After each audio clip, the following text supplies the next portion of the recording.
अपने को यहाँ पे इस क्वेश्चन में क्या बोला, in a fuel cell hydrogen and oxygen react produce electricity. क्या हाइड्रोजन और इलेक्ट्रोड रिएक्ट करते हैं इलेक्ट्रिसिटी प्रोड्यूस करने में।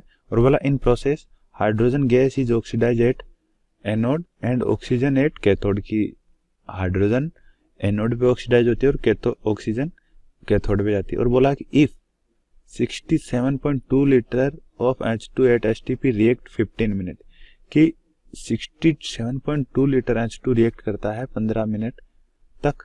और बोला कि what is the average current produce, तो इस दौरान कितना करंट प्रोड्यूस होएगा ये अपने को बताना है। जब 67.2 H2 रिएक्ट करता है 15 मिनट में रिएक्ट कर लेता है तो करंट कितना था इस इलेक्ट्रोलाइसिस के दौरान। और बोला if the entries current is used to the electro deposition of copper from copper second, कि इतनी ही करंट यूज की जाती है डिपोजिट किसका किया जाता है, कॉपर सेकेंड से कॉपर को डिपोजिट करने में। और बोला है कि how many gram of copper will be deposit, तो कितना ग्राम डिपोजिट होगा जब उतनी करंट फ्लो की जाएगी। ठीक है, तो अपने को एनोड रिएक्शन दे दी और कैथोड रिएक्शन दे दी। ठीक है, तो अब अपने को यहाँ पे हाइड्रोजन दे रखा है, इतना लीटर हाइड्रोजन यूज हो रहा है। हाइड्रोजन यूज हो रहा है तो कितना मोल यूज हो रहा है ये बताते हैं। मोल ऑफ हाइड्रोजन रिएक्टिंग, कितना मोल हाइड्रोजन रिएक्ट करता है। 67.2 लीटर अपने को दे रखा है, कितना लीटर रिएक्ट कर रहा है, तो मोल कितना आ जाएगा 22.4, तो equals to 3 mole hydrogen react कर रहा है। तो इक्विवेलेंट कैसे आएगा, क्योंकि 3 मोल हाइड्रोजन रिएक्ट कर रहा है तो इक्विवेलेंट कैसे आएगा, equivalent of hydrogen react H2 react करने के बाद क्या हो गया, यूज हो गया वो, तो कितना आएगा 3 तो मोल इनटू हाइड्रोजन का एन फैक्टर कितना है 2, तो इनटू 2 बराबर 6 इक्विवेलेंट हाइड्रोजन यूज हो रहा है। ठीक है, तो अब हमने यहाँ पे क्या कर लिया, इक्विवेलेंट निकाल लिया हाइड्रोजन का कि इतना इक्विवेलेंट हाइड्रोजन यूज हो रहा है। तो इक्विवेलेंट क्या होता है, weight upon atomic weight. Equivalent weight is equal to क्या होता है, IT अपॉन 96500। और ये क्या होता है, अपना इक्विवेलेंट होता है, इक्विवेलेंट के बराबर होता है, जो कि हमने कितना फाइंड कर लिया 6 है। तो 6 इज इक्वल टू आई हमें फाइंड करना है, टाइम हमें 15 मिनट दिया गया था, उसको सेकंड में कन्वर्ट कर लिया, डिवाइडेड बाय 96500। तो जब इसको सोल्व किया तो अपना आई क्या आएगा, 643.33 एम्पियर अपना करंट आएगा, कि इतना करंट फ्लो होगा 15 मिनट तक, तब हाइड्रोजन का 67.2 लीटर 67.2 लीटर हाइड्रोजन यूज होएगा। ठीक है, अब अपने को क्या बोला था कि इतना ही करंट फ्लो हो रहा है कॉपर के डिपोजिशन में। तो यहाँ पे क्या करेंगे हम, जितने कॉपर के इक्विवेलेंट थे, equivalent of H2 is equal to equivalent of copper जो कि बन रहा है FrMeD। ठीक है, इतना जितना इक्विवेलेंट कॉपर का बनेगा उतना ही इक्विवेलेंट उसका यूज होगा। ठीक है, तो अब हमें पता है कि हाइड्रोजन के इक्विवेलेंट कितने थे, 6। तो इक्विवेलेंट ऑफ Cu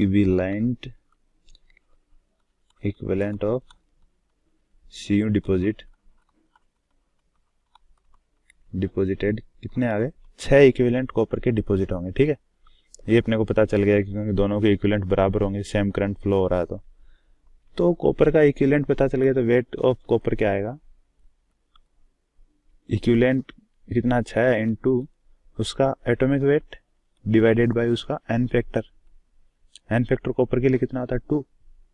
ये कैसे किया, वेट अपॉन इक्विवेलेंट क्या होता है, वेट 63 डिवाइडेड बाय कॉपर के लिए इक्विवेलेंट 2 होता है, तो ये इसका डिपॉजिट वेट आ जाएगा जो कि कितना होगा 190.5 ग्राम। ठीक है, इतना कॉपर डिपॉजिट होगा जब 643 एम्पियर करंट फ्लो होगा। ठीक है, तो अपना आंसर क्या आएगा 195 gram. Thank you.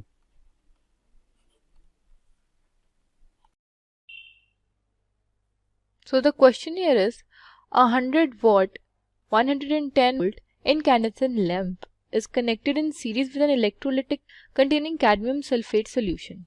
Cadmium sulfate solution. Mass of cadmium will be deposited if the current flowing is for 10 hours, तो आपको बताना है मास कितना कैडमियम का जो है वो डिपॉजिट होता है 10 आवर्स के अंदर if this amount of power and potential applied. Okay, so we know that P is equal to VI and from here I की वैल्यू आ जाती है P अपॉन पावर दे रखी है और V भी दे रखा है.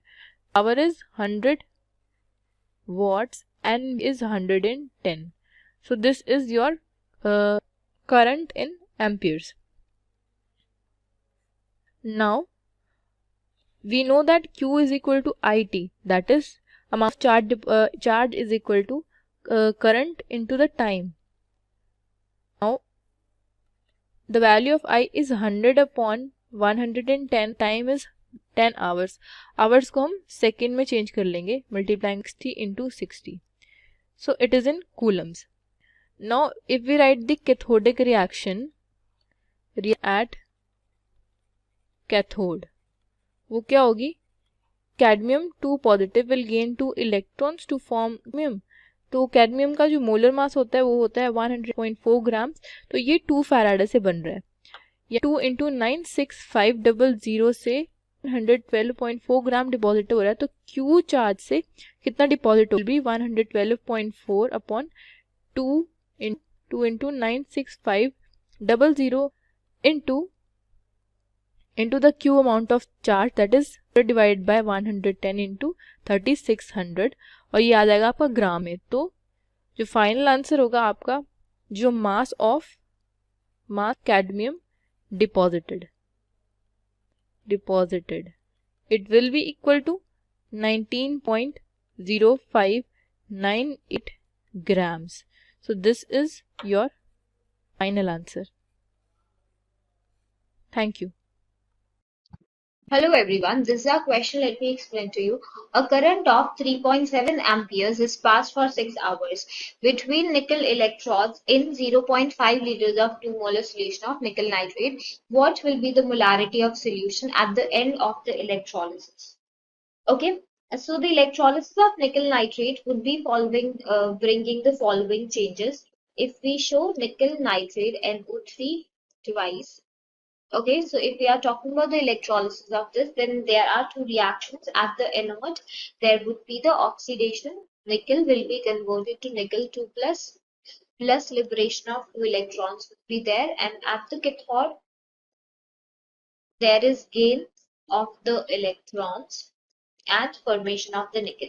Okay, so here we can clearly see that the equivalence of nickel 2 plus that is formed is equal to equivalent of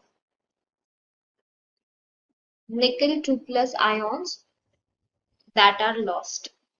Okay, so we can here clearly see that thus there will be no change in concentration of nickel nitrate solution during the electrolysis, that is it will remain to be 2 molar. Okay, so question was asking the molarity, that is still 2 molar. Thank you.